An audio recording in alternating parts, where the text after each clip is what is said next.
What makes you think this person is your soulmate?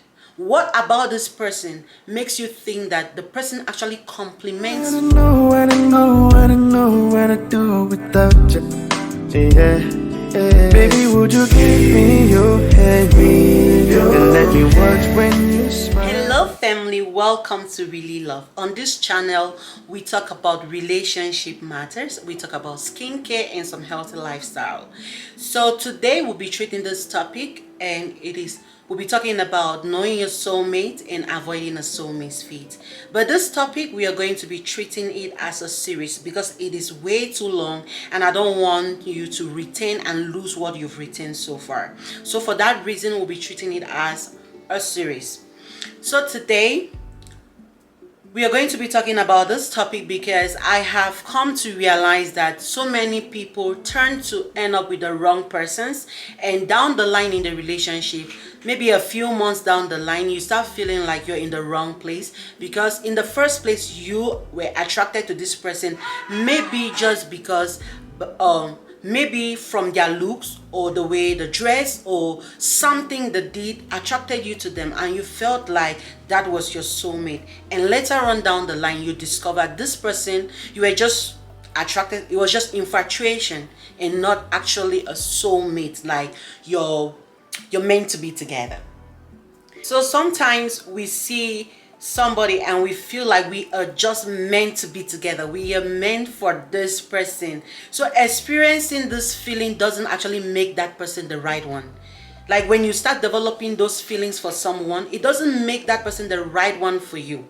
Why do I say that? Because a soulmate has a lot to it, not just being attracted to somebody or just having that feeling that this person is the right one for you. So in exploring these different levels of compatibility, we have 5 different classes in order to consider somebody as a soulmate.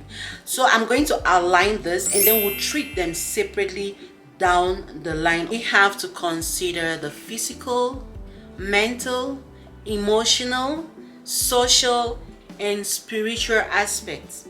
I want you to ask a question to yourself whether this person is actually a soulmate or a soulmate's fit, and that you can live happily ever after.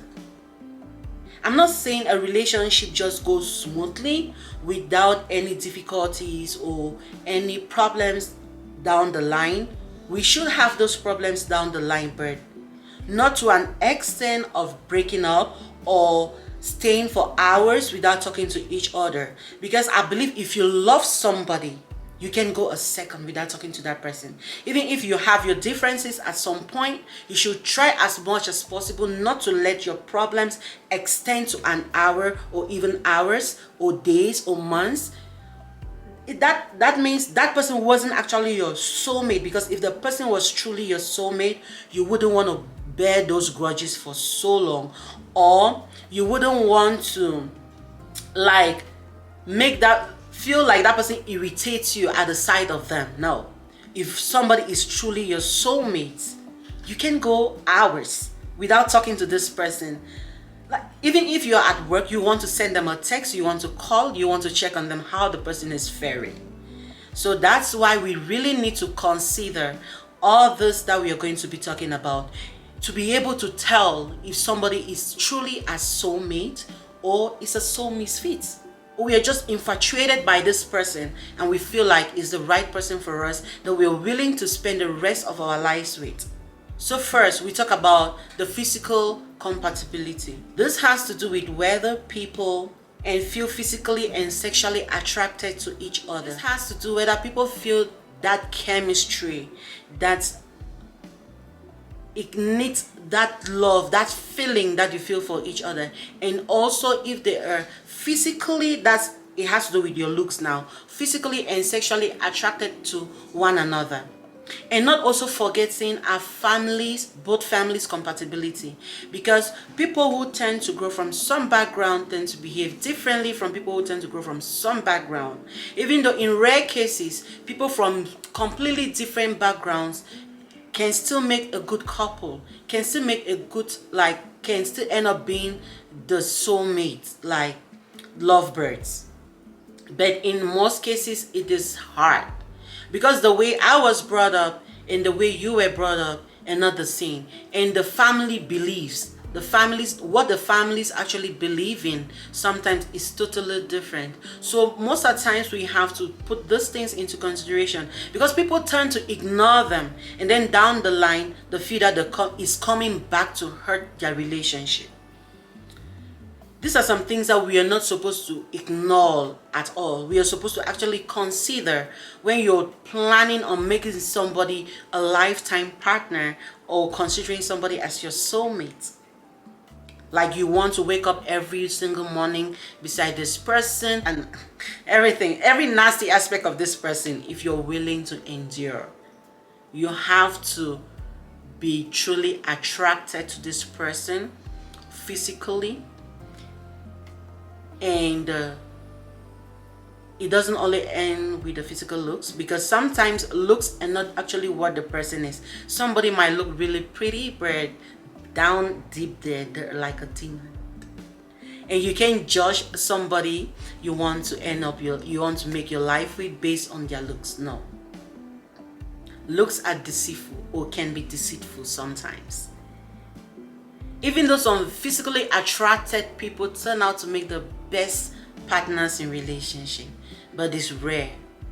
If your main focus, if you're considering this person as your soulmate just because they look fancy, just because they look like angels, they look so beautiful, and you feel like I can't do without, based only on that fact, then you're making a wrong decision. You're making a wrong choice. We should not just base our minds on how people look, but a lot to be considered. Your family wise, what's your background like, and what's this person's background like? When you have a conversation with each other, how does it always end? Do you agree? Do you mostly agree on a lot of things, or do you disagree mostly on a lot of things? These are some things that you should take into consideration before actually acknowledging someone it is your soulmate. Because that word soulmate, it's really strong than we imagine. If you consider somebody your soulmate, oh my goodness, it has a lot to it. You wouldn't want to hurt them. You just want to cherish every minute, every second you spend together and make it memorable.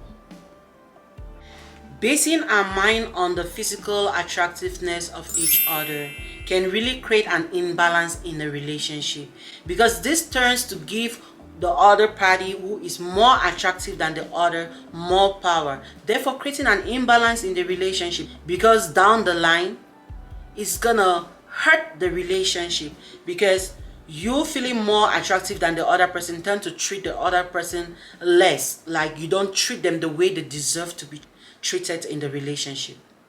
You tend to not treat them the way they deserve to be treated in the relationship. You now turn to focus more on how attractive you look, and the other person who is less attractive than you, or less looking less attractive than you are, tends to treat them as a minor, which is why we should never consider a physical attractiveness in the first place as to be the priority, to be the main reason to date someone or to marry somebody, because you feel like you're more than them, they don't deserve you, they're not your class, you're not of the same class, and all that. So in conclusion, it is said that a good person turns to look less attractive, and a more attractive person turns to have the worst characters.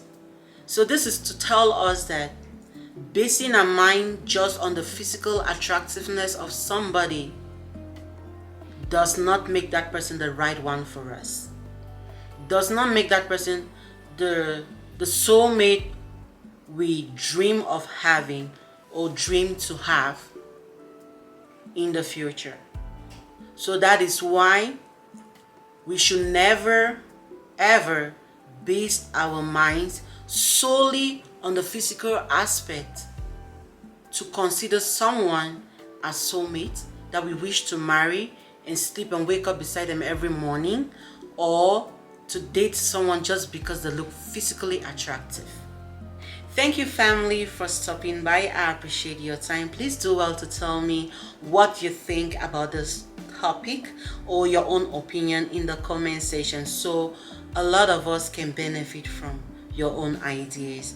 This is an open class, like, tell us what you think. Thank you. Stay blessed and subscribe if you haven't, and do not forget to click on the notification bell so you get notified whenever we bring you this amazing content. Thank you, and I'll see you in my next video. Da, da, da, oh, baby, I don't know what to do without you. I don't know, I don't know, I don't know what I do without you. I don't know, I don't know, I don't know, I don't know what I do without you. I don't know, I don't know, I don't know, I don't know, I don't know what I do without you. Yeah, yeah. Baby, would you give me your hand, and let me watch when you smile? Cause it has a way it changes things in my world. Yeah, would you give me your hand and let me watch when you smile? It has a way it changes things in my world. I don't know, I don't know, I don't know what I do without you. Yeah, I don't know, I don't know, I don't know what I do without you. Yeah, baby, would you give me your hand and let me watch when you smile? It has a way it changes things in my world.